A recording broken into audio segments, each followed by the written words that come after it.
Seguimos estudiando, ya hemos avanzado y nos toca estudiar o exponer el capítulo 5 del libro de Hechos, para los que ya tienen sus Biblias. Si no, ahí atrás se le va a proveer una. Y el que va a abrir el celular, ábralo en la Biblia, no se me ponga a chatear ahí. Si vamos a usar la electrónica, usémosla. Ahí puedes encontrar las diferentes versiones. Yo voy a usar la Antigüita Reina Valera y también voy a dar lectura en otra versión, pero me acuerdo mucho de los textos, así que en realidad en este periodo de la iglesia estamos viendo la oposición de Satanás desde adentro de la iglesia y desde afuera de la iglesia. Señales y prodigios estaban siendo realizados y hay que entender que el relato de Lucas, que es el que escribe el libro de Hechos, él comenzó a hacer el relato del Evangelio de Lucas. Él escribió el Evangelio de Lucas y el mismo doctor Lucas le escribe a don Teofilito, a Teófilo, dice, para poner las cosas en orden, dice, bueno, te voy a escribir el libro de Hechos. El libro de Hechos es histórico, está contando la historia y el desarrollo de la iglesia. Algo que para los israelitas, para los judíos y para los apóstoles, la iglesia no estaba presente, o sea, los profetas no veían la iglesia. O sea, si nosotros ahora desde nuestra perspectiva miramos la Biblia, estudiamos, vemos cómo las profecías se iban dando en la venida del Mesías, el Mesías llegando, ofreciendo el reino y los suyos no le recibieron. Entonces, ahí hay un valle donde aparece la iglesia, el misterio que los profetas no veían. Veían al Mesías viniendo, al Mesías reinando. Y el Mesías vino y el Mesías fue crucificado. Estoy haciendo un poquito de historia. Pero el doctor Lucas es un muy buen historiador y utiliza muy bien el sistema histórico y de referencias. Ahora, él muestra la vida de Jesús en el Evangelio cuando él enseña y muestra cómo Jesús se desarrollaba, y en Hechos nos está mostrando el relato de Jesucristo resucitado, el nacer de la iglesia, el ministerio del Espíritu Santo. Algo que los profetas no veían, y es más, los apóstoles todavía no llegaban a comprender la dimensión de lo que esto significaba. El ministerio a través de la iglesia en la tierra, alcanzando al mundo entero. Ahora, tenemos que entender que Hechos es un libro histórico y de transición. Histórico porque relata la historia, va empezando desde el principio. Nos deja la historia del nacimiento, Hechos 2, la llegada del Espíritu Santo, la inauguración. Pero, o sea, en la mente de Dios está esto y lo vamos viendo a través del relato, pero lo que estaban viviendo no comprendían, por eso se admiraban de que los gentiles también recibieran el Espíritu Santo. Y Pedro fue tratado especialmente. Ahora, ¿transición entre qué? Transición entre el mensaje mesiánico de juicio de venida del Mesías y el mensaje que trae la iglesia, el mensaje de la gracia. Entonces, histórico entre el pueblo de Israel dejado de lado. ¿Por qué queda de lado? Porque vino a los suyos no lo recibieron. Bueno, ahora hay un periodo de gracia y los gentiles vienen a ser parte del ministerio del Espíritu Santo, el ministerio de Dios, el Espíritu en cada uno de nosotros. Hasta el día de hoy, Dios sigue llamando a arrepentimiento al hombre. Ya no hay judío, ni griego, o sea, todos son llamados a arrepentimiento. Ahora, entre esa transición podemos decir que el libro de Hechos es un libro bisagra, ¿ya? Entre lo que era el Antiguo Testamento y el Nuevo Testamento. No te voy a decir, bueno, pero está Mateo, Marcos, Lucas, Juan, o sea, como lo organizamos nosotros, los evangelios sinópticos. Bueno, pero es el primer libro que empieza a mostrar cómo surge la iglesia, cómo empieza a caminar la iglesia. Y ahí vemos cómo Dios, el Espíritu Santo, va formando a la iglesia. La iglesia es de el Señor. El Señor dijo, yo edificaré mi iglesia. Y se estaba cumpliendo esto. El Señor estaba desarrollando la iglesia primitiva, naciendo la iglesia. A veces idealizamos la iglesia primitiva diciendo, uy, esa iglesia, viendo los milagros, viendo lo que sucedía, ahí iban caminando los apóstoles y se hacían cosas que eran maravillas, pero en realidad era una iglesia nueva, una iglesia naciente. Ahora, este libro bisagra nos trae a pensar un poquito de las cosas que iban sucediendo en la iglesia naciente. Y ahí viene el tema del capítulo de hoy, el capítulo 5. Es importante notar la experiencia que van teniendo los apóstoles, en este caso Pedro, tratando con la iglesia en Jerusalén. Cumpliendo ellos no se movieron de Jerusalén. Todavía estaban en Jerusalén. Esperaron la venida del Espíritu Santo para seguir con la predicación y allí vemos un ejemplo tremendo de disciplina de Dios con el pecado, que tenemos que ubicarlo en el tiempo que se daba. No es el ejemplo de disciplina para la iglesia hoy, si no estaríamos todos pata para arriba acá. O sea, por mentiroso. Porque viene la historia de Ananías y Zafira. O sea, capítulo 5. Pero para entender un poquito el concepto del capítulo 5, tenemos que ir unos versiculitos más atrás. Si me acompañan, vamos a ver unos versículos ya y vamos a tomar algunos principios espirituales con respecto a esta situación, ya, en este pasaje. Ya, así que te invito a que revisemos capítulo 4, el versículo 32 en adelante, y empieza diciendo, en estos textos, la multitud de los creyentes no tenían ni un solo, los creyentes no tenían ni un solo corazón, eran de un solo corazón, perdón, voy a ir a los papeles, a los papiros viejos. La multitud que había creído eran de un solo corazón y un alma, y ninguno decía ser suyo propio nada de lo que poseía, sino que tenían todas las cosas en común. O sea, 33 también. Y con gran poder los apóstoles daban testimonio de la resurrección de Jesús y abundante gracia era sobre todos ellos.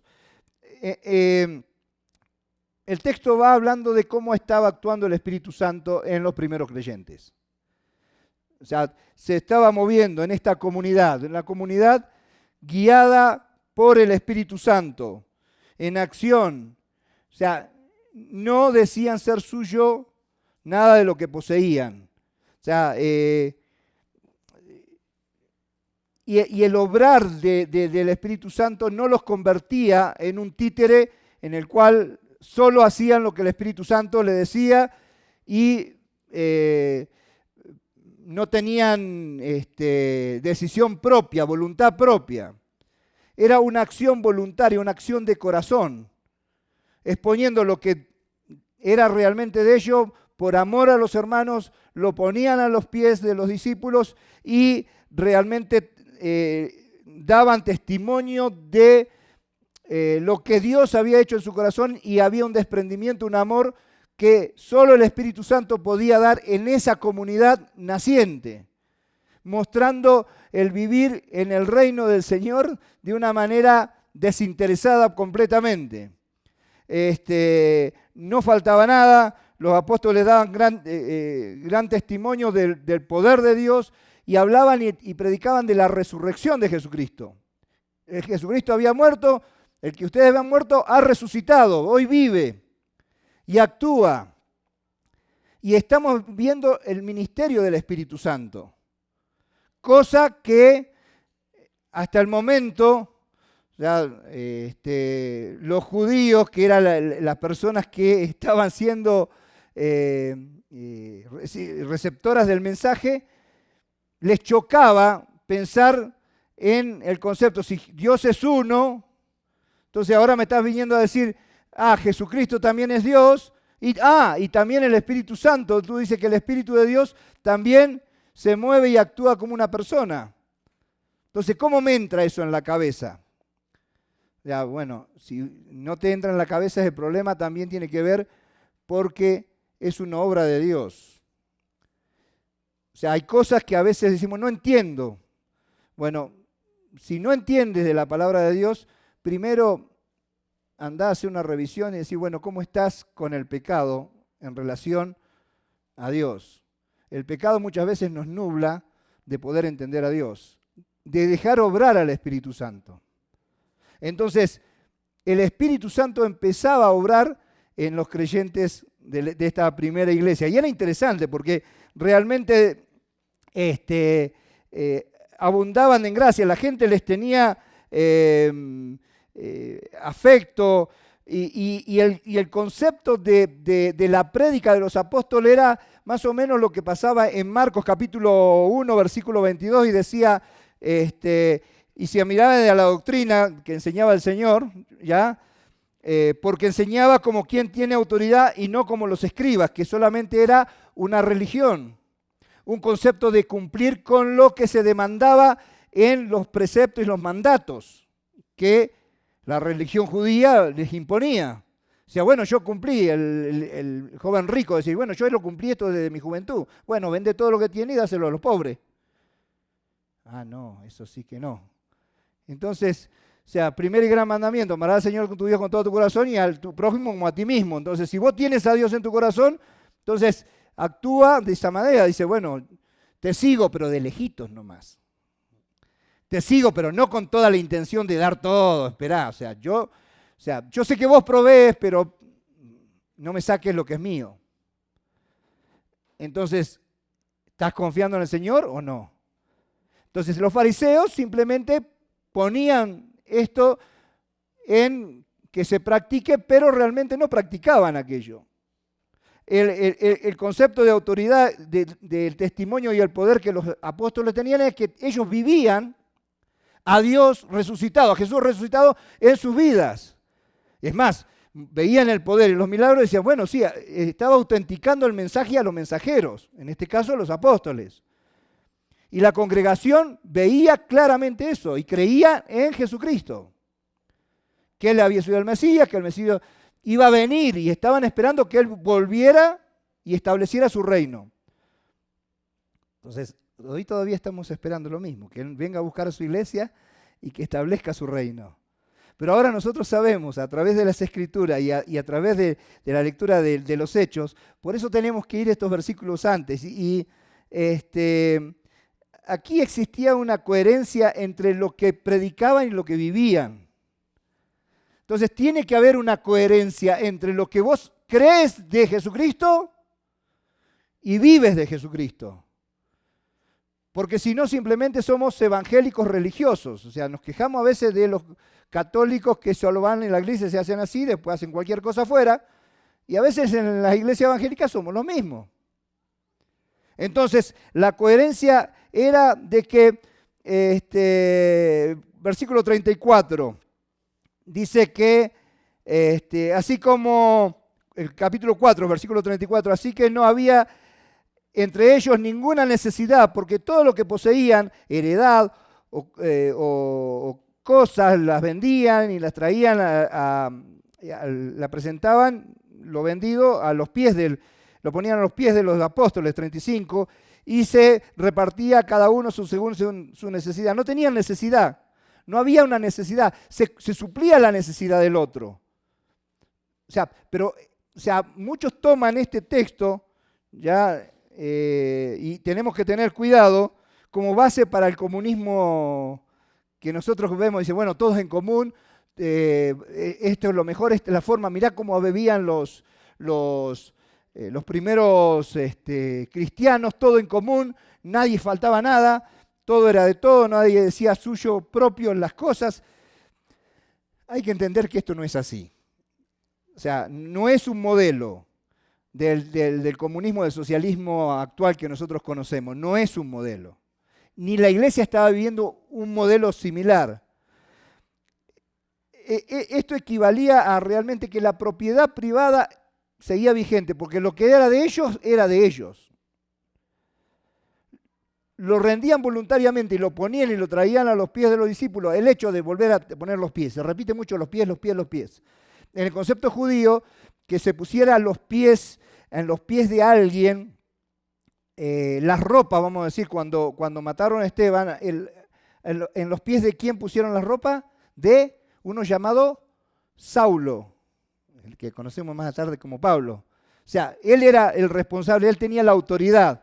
Cuando ponían algo sobre los pies de alguien, el hecho de ponerse sobre esa propiedad o el dinero, lo que sea, hablaba de la autoridad que iba a ejercer la persona que iba a usar ese dinero. En este caso, los apóstoles.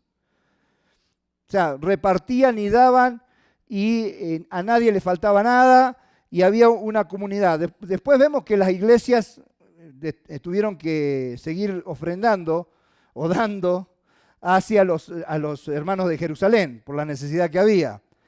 Ahora, esto que se estaba viviendo era algo voluntario, una entrega voluntaria.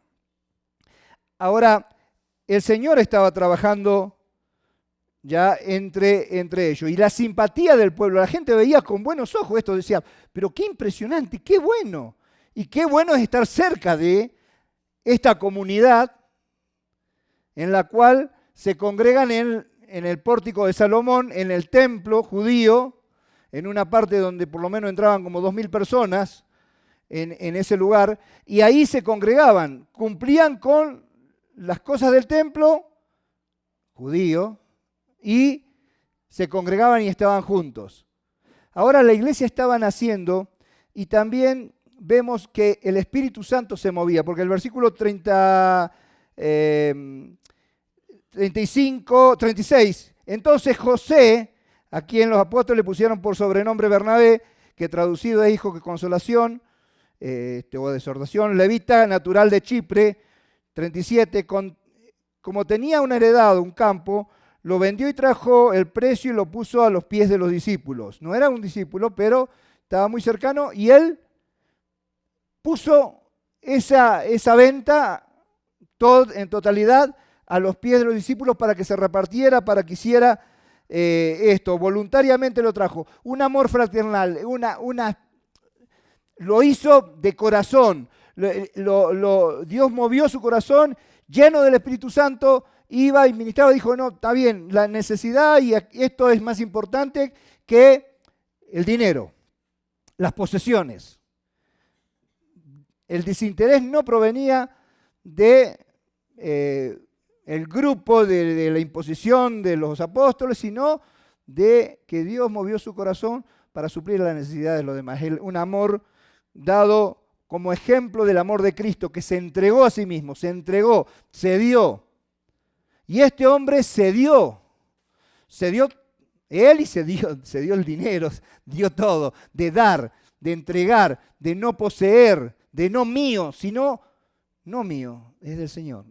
Señor, acá se necesita, acá va. Un ejemplo en la iglesia naciente. O sea, nadie estaba pidiendo de que vendieran las cosas, ¿entienden? Los apóstoles no estaban diciendo, a ver, vamos a juntar, hermanos, vayan vendiendo todos los carros que ya tenemos.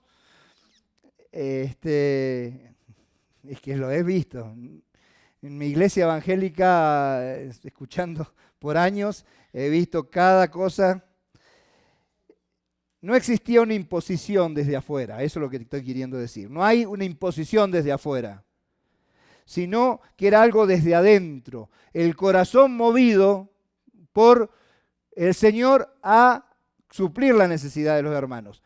Visto esto, y a modo de introducción de de los poquitos versículos que vienen, que vamos a mirar en el capítulo 5, ya este hombre lleno de fe y del Espíritu Santo, este hombre que daba ganas de estar con él, era un hombre, o sea, cuando vos ves un hombre de esas características, decís, ¡ah! ¿Cómo me encantaría ser como él? ¡Qué fe que tiene! ¡Qué desprendimiento! Ahora entiéndase, vos podés imitar la fe del hermano, ver cómo el hermano se mueve, cómo es el hermano. Es decir, una cosa es lo que es en el Señor y su fe y su dedicación a las cosas del Señor, y otra cosa es imitar al hombre, que es lo que es la tentación mayormente. Entonces, el Espíritu Santo estaba trabajando en ellos. Los creyentes evidenciaban un nuevo nacimiento en el Señor. Había una unidad, una comunidad generosa y una vitalidad en la iglesia nunca antes vista. Estaban haciendo y era lo que Dios estaba formando. Él estaba edificando su iglesia. El Espíritu Santo, Dios, Él formando la iglesia. Entonces, la iglesia se está formando, en primer lugar, hay una comunidad generosa y en segundo lugar vemos la serpiente de la falsedad. Naciendo la iglesia, naciendo la falsedad. No solamente lo vemos aquí en Hechos, sino más bien podemos verlo y podemos ver relatos hablando de el espíritu del anticristo, haciendo mención a la serpiente antigua en Primera de Juan. Vemos la iglesia naciendo y vemos la falsedad introduciéndose por medio del obrar de Satanás en ella, el engaño. Capítulo 5, versículo 1. Para esto hemos llegado hasta aquí. Y dice, 1 y 2, pero cierto hombre llamado Ananías, con Zafira su mujer, vendió una heredad, versículo 2, y sustrajo del precio sabiendo también su mujer, trayendo solo una parte, lo puso a los pies de los apóstoles y ahí vemos nombre y apellido, no, dos nombres, es más, una pareja que comienza la iglesia y aparece el nombre de ellos dos. O sea, el nombre Ananías y Zafira, con el deseo de imitar la reputación de Bernabé. Bernabé, el hombre, wow, porque era de decir, qué increíble, cómo Dios está obrando en ese hombre. O sea, mira qué desprendimiento, mira cómo nosotros también tenemos un campo ahí. Y el tema, el asunto es que no es solamente la persona de Ananías, sino Zafira, su mujer. Y el relato habla de los dos. Pero comenzando por el varón de la casa, que quería sobresalir, quería tener esa reputación que no era real, no era genuina, no era algo que nacía de adentro, sino que esto está bueno. Mirá que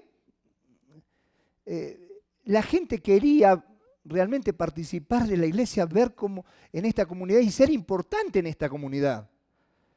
Porque veían lo que se hacía y lo que sucedía a su alrededor. Y muchas veces queremos los beneficios, queremos la apariencia y a veces nos congregamos, me gusta esta iglesia, ¿por qué? O sea, a veces hay algunos que dicen, bueno, no tiene tanto nivel esta iglesia evangélica clase media. O sea, no, esta iglesia no parece que sí, porque vos veis afuera todo carro cero. O sea, o alta gama. Entonces, muchas veces las congregaciones o la gente se congrega y dice, no, yo me rozo, ahí va fulano de tal. a esta iglesia. Yo voy a la iglesia de... O sea, ¿vos vas a la iglesia de quién? Del Señor. Yo edificaré mi iglesia. Es el Señor el que se mueve, el Espíritu Santo es el que se mueve, el ministerio del Espíritu Santo. O sea, la iglesia se está desarrollando por el obrar del Espíritu Santo. No imites a otro.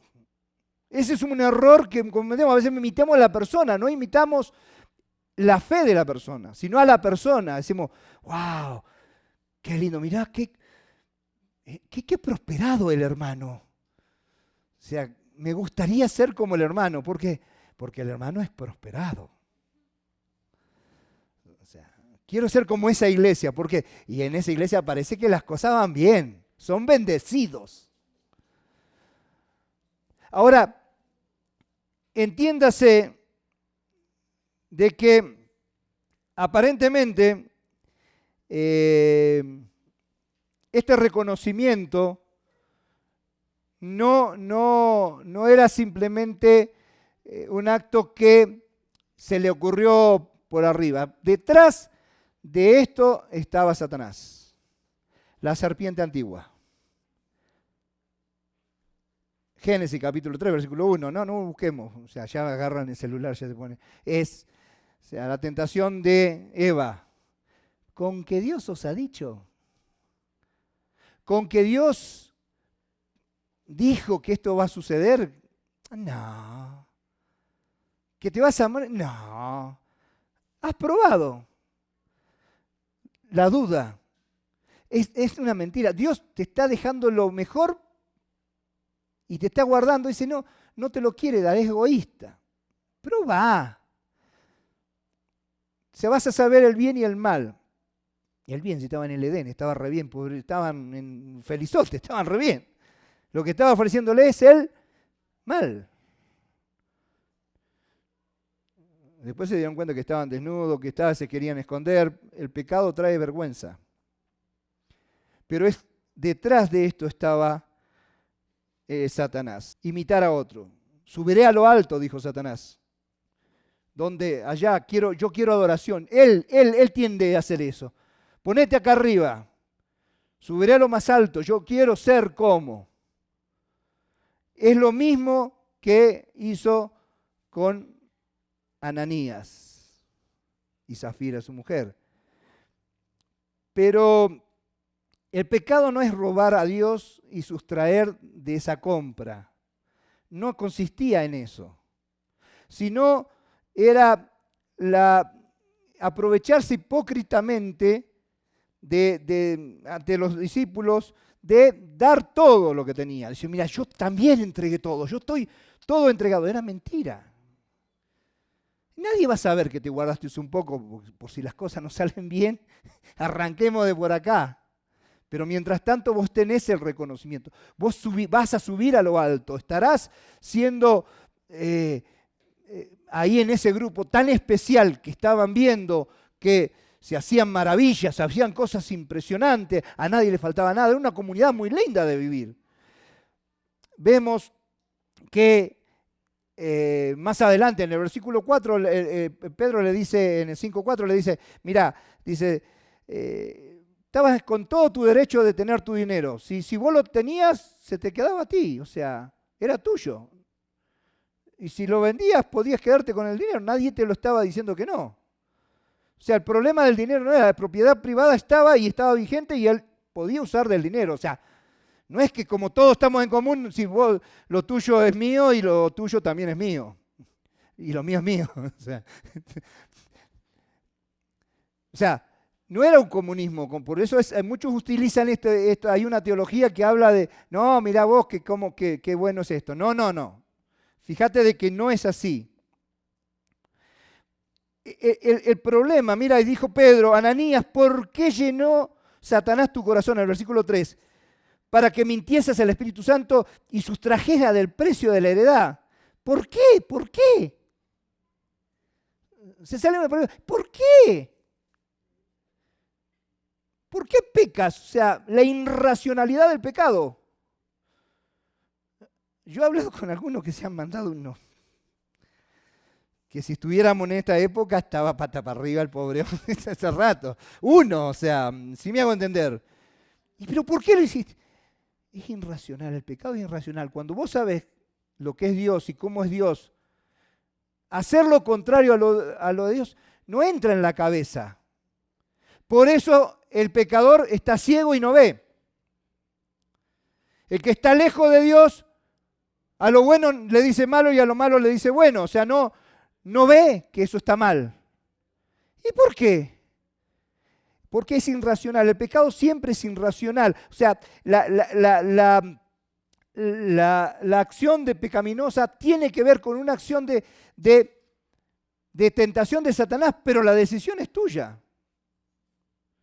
Él decidió cometer la acción. Él podría haber dicho, no, esto ya está dedicado al Señor, yo lo he dedicado al Señor, el Señor puso en mi corazón y lo entregué. Y así como lo entregué, estoy gozoso, estoy alegre. O sea, porque lo pongo con alegría, o sea, me desprendo porque Dios me lo está pidiendo y yo entiendo que Dios lo quiere. Y ofrendo de esa manera, lo entrego. Lo pongo a los pies del discípulo, pero en realidad se lo estoy entregando a Dios, se lo he dedicado a Dios. Son principios que tienen que ver con la vida cristiana. Vos te relacionás con Dios, no con la iglesia, ni con el pastor. Acá nosotros no podemos decir cualquier cosa. O sea, es más, arriba del púlpito se para cualquiera y habla cualquier cosa. ¿Cuántos de nosotros tendríamos que estar pata para arriba si se siguiera tomando el juicio como en este momento de la historia?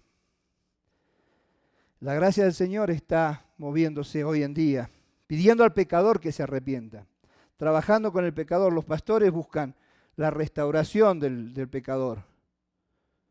Pero siempre vemos que es irracional, que el pecado va dando a luz toda una serie de muerte, de ¿por qué me están yendo mal la cosa? Y yo empiezo a mirar y digo, bueno, a algún lado debe haber pecado, por algún lado le estás haciendo caso al demonio y estás yendo en contra de lo que Dios quiere para tu vida.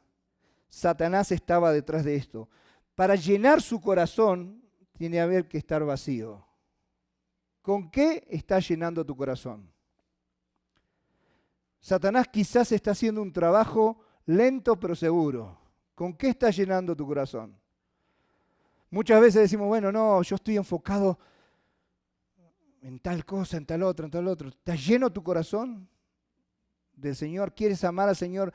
Que realmente tu vida sea un canto de adoración a Dios con todo lo que haces, piensas, actúas, o realmente estás enfocado en otras cosas que muchas veces son muy legítimas, pero están llenando tu vida. Algunas veces dicen, no, mi familia, yo tengo mi familia, qué sé yo qué, todo enfocado allí. O sea, y Dios dice, no, pero más importante que tu familia soy yo. ¿Cómo está tu relación con el Señor? ¿Cómo está tu relación con el Espíritu Santo? La persona de Dios. Y esto de empezar a minar por dentro la iglesia, el testimonio era increíble, era impresionante, pero este caso era lo mismo que hacían los fariseos, la hipocresía de decir una cosa y hacer otra. O sea, decían, no, esto es para el Señor. En realidad, los padres estaban muriendo de hambre y decían, no te puedo prestar porque esto está guardado para el Señor. O sea, no, estoy guardando el sábado, pero si se le caía un animal, no, el sábado a otro lado, el animal es más importante. O sea, el concepto detrás del pecado siempre está Satanás. Juan capítulo 8, versículo 44, dice, vosotros sois de vuestro padre el diablo y los deseos de vuestro padre queréis hacer. Le decía. Y él ha sido homicida desde el principio. ¿Se acuerdan? Génesis. Y no ha permanecido en la verdad, porque no hay verdad en él, en Satanás no hay verdad. Y cuando habla mentira, de suyo habla porque es mentiroso y padre de mentira. La mentira surge de un obrar satánico. Una reflexión, principio para nuestra vida. ¿Cómo está nuestra vida evangélica ante el Señor? De mentira. Muchas veces si esto hubiera sido en la época en la cual estaba esta transición, realmente muchos de nosotros estaríamos en grave problema. Pedro, guiado por el Espíritu Santo, fíjense que Pedro tenía un protagonismo especial y con la ayuda del Espíritu Santo, nadie había dicho esto, nada, porque el pecado se había gestado en secreto. Él descubre el pecado. Pedro va relatando y le dice a Ananías, ¿por qué llenó tu corazón para que mintieses al Espíritu Santo con el precio de la verdad? Retenida no se te quedaba a ti y vendida no estaba en tu poder. El versículo 4, ¿por qué pusiste en tu corazón? No has mentido a los hombres, sino a Dios. Dios descubre el pecado. El pecado siempre se descubre, porque Dios lo quiere dar a la luz. Y el pecado siempre da a la luz la muerte. Porque Satanás vino para matar, hurtar y destruir. Dios viene para que tengas vida en abundancia. En vez de vivir una vida de abundancia, muchas veces vivimos en derrota. O sea, cuando nosotros el tratamiento del pecado tiene que ser grave situación ante Dios, un vómito ante los ojos del Señor. Si decimos que el Espíritu Santo viene a morar en nosotros, cuando creemos, ¿por qué les es convivir con el pecado? A la santísima presencia de Dios. ¿O acaso la iglesia se está olvidando de la presencia de Dios en este lugar? Ya no más residiendo en templos, sino en el creyente. El temor de Dios se está perdiendo en las congregaciones. Y esto tiene que ver con la santidad. Y el Espíritu Santo conocía el corazón de Ananías. Y él pensó que podía llegar con esta situación y que podía estirarla hasta el límite. Decía, bueno, nadie lo sabe, si Dios lo sabe. Y Pedro sabe que Dios conoce su corazón. Porque Jesucristo mismo le dijo, Pedro, ¿me amas? ¿Se acuerdan cuando lo agarró ahí al lado del resucitado el Señor? Y dice, Pedro, ¿me amas? Sí, Señor, no te ama. Ya él sabía, había insultado, había dicho de todo. Dice, Pedro, apacienta mis ovejas. Pedro, ¿me amas? ¿Me amas? Y 3 veces yo dije, Señor, tú lo sabes todo. El concepto de que Dios lo sabe todo. Ahora, querido hermano, querido asistente a la iglesia, ¿sabes que Dios sabe tu corazón? ¿Conoce tu intimidad?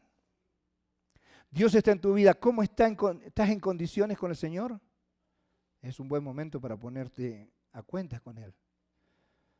Él nos llama a santidad, a separarnos de aquellas cosas que no le agradan a Él, que son pecado y que Satanás está poniendo en nuestro corazón para separarnos de Él y dar un mal testimonio.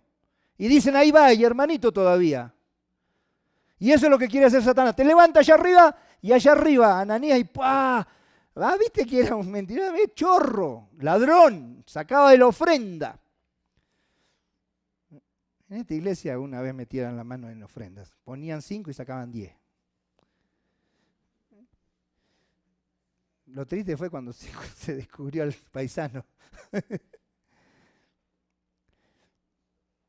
O sea, pero lo del corazón estamos hablando.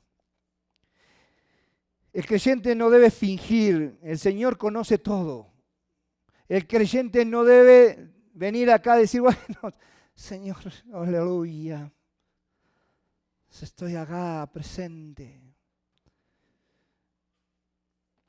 El corazón, apegado al corazón de Dios, el Espíritu Santo guiando, impulsando, y el corazón de Pedro estaba siendo compungido porque el Señor estaba revelando algo que había en secreto y le dijo, acá, esto, en esta situación y en este periodo de la iglesia, esto es intolerante. Y vino el juicio de Dios. El juicio divino se estableció como en algunos otros ejemplos, como en el juicio de el reino de Dios. Automáticamente, o sea, enfáticamente. Y al oír a Ananías estas palabras, versículo 5, cayó y expiró. Tiró la pata, se murió. Y vino un gran temor sobre los que los oyeron. A ver, hay que entender el temor de Dios. En serio, hay un Dios santo. O sea, en tercer lugar vamos a ver la disciplina con la muerte. Y esto a veces llega a un conflicto porque estamos diciendo, ¿y por qué hoy no estamos más de uno sacando muertitos de la iglesia? Entonces, tenemos que entender que la transición de la iglesia y el proceso de la iglesia hasta más o menos el capítulo 8 que va relatando hechos, hay muchas cosas que estaban enfocadas en este tiempo y en estos momentos especiales del nacimiento de la iglesia, que Dios no iba a tolerar. Como hoy mismo tampoco Dios tolera el pecado, o sea, entiéndase la gravedad de esto. Lo que pasa es que ahora no ocurre como ocurría en el Antiguo Testamento, en el tiempo de que el Señor juzga el pecado severamente, como aplicando la disciplina de esta manera, como en Levítico capítulo 10, versículo 1 y 2, con los hijos de Aarón. O sea, había un par de hijos de Aarón que estaban oficiando el sacerdocio. Nabal y Ayú era, no me acuerdo bien el nombre, vamos a buscar yo tengo anotado el texto por acá. Levíticos 10, 1 y 2. Nabal y Abiú, hijos de Aarón, tomaron cada uno un incensario y pusieron en ellos fuego, sobre el cual pusieron incienso y ofrecieron delante de Jehová fuego extraño. O sea, no le pidió Dios eso, que él nunca le mandó. Versículo 2, y salió fuego delante de Jehová y los quemó y murieron delante de Jehová. Que los queme a todos, ladrones. Si vos orás así, tenés que pensar de que te puede caer fuego en la cabeza a vos. O sea, el Señor trata con el pecado de otra manera en el tiempo de la iglesia al día de hoy. Pero esto no significa de la gravedad del pecado, el principio de la honestidad de la mentira. No se le puede mentir a Dios, es irracional. Si Dios conoce todo, o sea, que vos intentes mentirle es una cosa, de que te creas otra, o sea, vos es como el niño, ¿hiciste eso? No, ¿qué tenés ahí? Nada. ¿Cómo que nada? ¿Y en la otra mano? ¿Cuál esta? Se pasa de acá a acá. Sabandija, si te lo...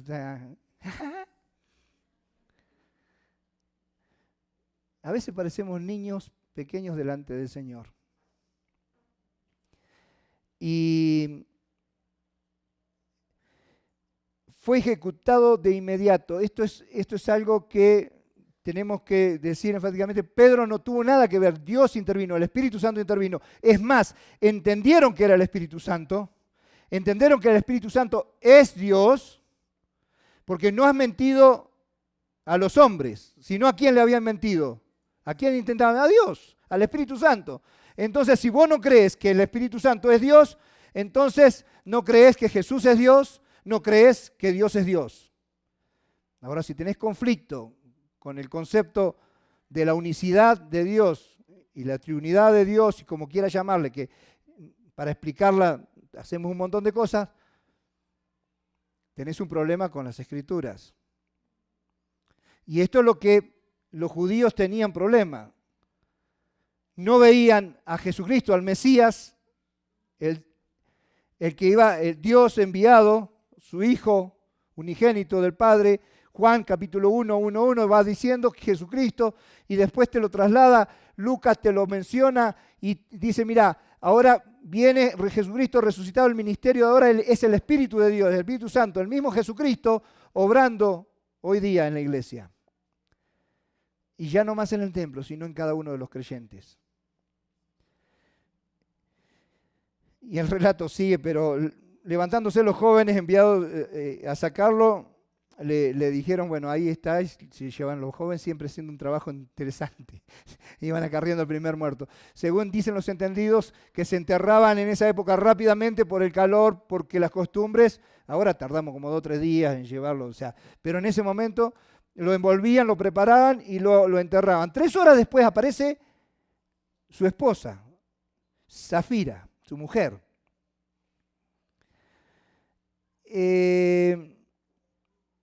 Y pasando ese lapso, sucedió que entró la mujer, no sabiendo lo que había ocurrido, no sé, bueno, no había celular, dejémoslo ahí.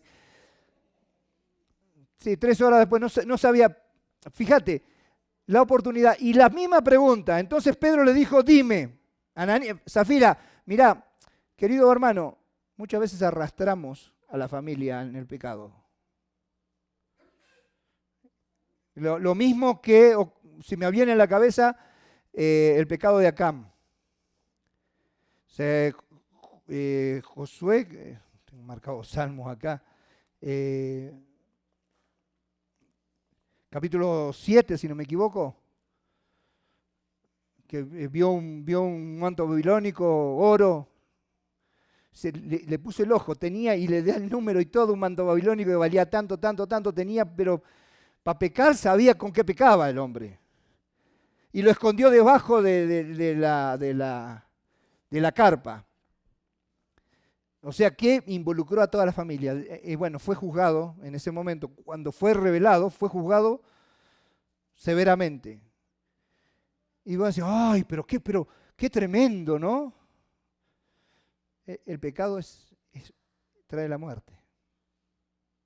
Una cosa que tenemos que entender, que muchas veces somos atraídos y seducidos y llevados a cometimiento de pecado, no solamente nosotros, sino en la comunidad que nos rodea.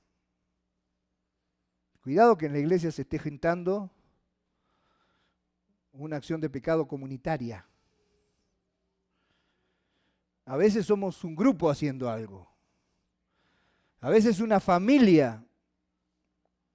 Y acá llega la esposa y dice, Pedro dijo, vendiste en tanto. ¿Por qué le mencionan tanto? No dicen la cantidad de cuánto fue. Eran números. Cuando son números, son números. Si te dicen 300, 300. Si te dicen 250, no, 255.3 centavos. Sí, 255 con 3 centavos. Igual que tú. ¿Por qué? El mismo tratamiento. Sí, en tanto, exactamente, le respondió exactamente como se puso de acuerdo con su esposo, su marido. Habían convenido en esto. Se había trabajado todo esto. La codicia había empezado a trabajar en el corazón de ellos. O sea, el amor al dinero, el señor de las posesiones. Y entonces Pedro le dijo, ¿por qué conveniste en tentar al Espíritu Santo del Señor? He aquí en la puerta los que sepultaron a tu marido y te sacarán a ti. O sea, venían los muchachos pobres 3 horas, fueron a cosa, volviendo, estaban llegando, acá tenés otra. Quiero poner un poquito de chiste porque está seria la cosa. Porque ¿cuán lejos puedes llegar a estirar el pecado? ¿A cuán lejos puedes llegar? ¿Hasta dónde puedo llegar? O sea, si Dios es bueno, es cosa, ¿hasta dónde vas a llegar?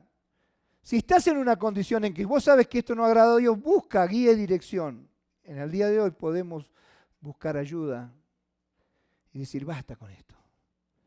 No estires más, no tengas, aunque Dios no actúa de esta manera, pero sí, ahí Pablo a los Corintios le dicen, hay algunos enfermos y debilitados entre vosotros y algunos de ustedes duermen.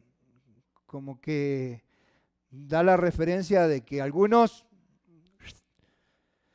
ya basta. Tu testimonio está dando lástima, estás llevando deshonor al pueblo de Dios. Y hermanito todavía, hijo de Dios todavía. O sea, y voy a cerrando. Entonces, Ahí mismo expiró y el versículo 10, y al instante ella cayó a los pies. Y esto de los pies se repite, ¿no? A los pies, Pablo dice, a los pies, bajo la autoridad de Pedro. Aunque Pedro no tuviera nada que ver, porque fue una acción del Espíritu Santo. Y entendían que el Espíritu Santo estaba presente. Y el Espíritu Santo está presente hoy día. Y no se le respeta, no hay temor de Dios.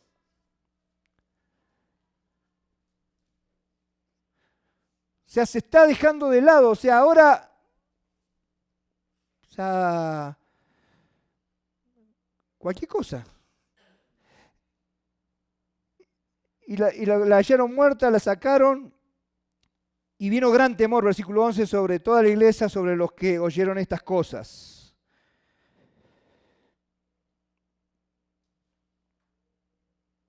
Tenemos que tomar principios espirituales sobre estos tres aspectos que estuvimos viendo.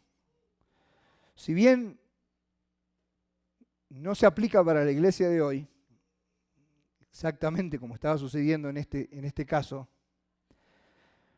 lo que sí debemos tomar en nuestra vida es la reverencia a Dios. Y el principio de la sabiduría es el temor a Jehová. Temor, miedo, un Dios santo. No jugues con Dios. No prometas a Dios si no vas a cumplir. No le digas al Señor, Señor, si me va bien las cosas, no al diezmo, al 20, voy a poner el 50, Señor. Si sale este negocio y empezás a negociar, dar para recibir, sembrar para dar, me parece que estamos faltándole respeto al Señor. Yo te invito a reverenciar a Dios a través de la santidad de tu vida, apartarte del pecado. Sinceros ante el Señor, sin hipocresías ante el Señor. O sea, voy a decir, bueno, Dios no me va a tirar un rayo. Pero si estás fingiendo, el Señor conoce todo y estás viviendo una vida de derrota, pudiendo vivir una vida abundante de victoria, de gozo. Tienes el gozo del Señor, vives una vida victoriosa, te sientes lleno, pleno del Señor, guiado por el Espíritu Santo. Es más, cuando pedimos ofrenda, ¿te cuesta? No, porque esto es primero la familia. A veces cuesta en la iglesia hablar de ofrenda. Pero vos podés adorar a Dios de muchas maneras. Y la principal es vivir una vida de santidad, alejada del pecado. Imita en la fe a aquellos que por la fe viven. Y sabe que el Espíritu Santo conoce tu corazón. El Señor lo sabe todos. Él conoce con lo que estás luchando hoy. El principio de honestidad, el principio de dar a Dios lo que es de Dios y a la vida lo que tiene que ser. Fíjate en qué posición está Dios. O sea, digo para los que son creyentes y tienen ya tiempo andando con el Señor. ¿Cómo está tu relación con el Espíritu Santo? ¿Te habla? La palabra de Dios escrita, Él habla a través de su Biblia, directamente a tu corazón. ¿O a quién estás escuchando? ¿Qué se está poniendo en tu corazón? A veces en la iglesia pareciera que dejamos que la serpiente de la falsedad haga su trabajo. Y mientras estés en la iglesia viviendo una mentira, Satanás no le importa que estés acá cantando los coritos, las canciones. Viví una verdadera vida cristiana. Decirle al Señor en este día, Señor, tú lo sabes todo. Tú conoces mi corazón y necesito más de ti. Necesito arreglar mis cuentas contigo. Ser sincero. Limpiar mi vida, apartarme de aquellas cosas que a ti no te agradan. Ayúdame a vivir una vida que traiga honra y gloria a Dios. Que pueda decir esta comunidad de hermanos realmente levanta en alto la palabra de Dios, predican con sus vidas lo que Dios hace en cada uno de ellos. Y que el Señor pueda darnos la oportunidad de poder dar testimonio a otros y que muchos más se agreguen a seguir al Señor, porque el temor no era en el sentido de alejarse y la gente no se unía a la congregación, porque se unía y veía y que muchos más se acercaban. ¿Por qué? Porque eran sinceros y claros con lo que hacían. Que esto atraiga al pecador, dice, no, acá hay santidad, acá hay limpieza. Y que el pecado no haga mella en nuestra iglesia. Oramos, Señor, y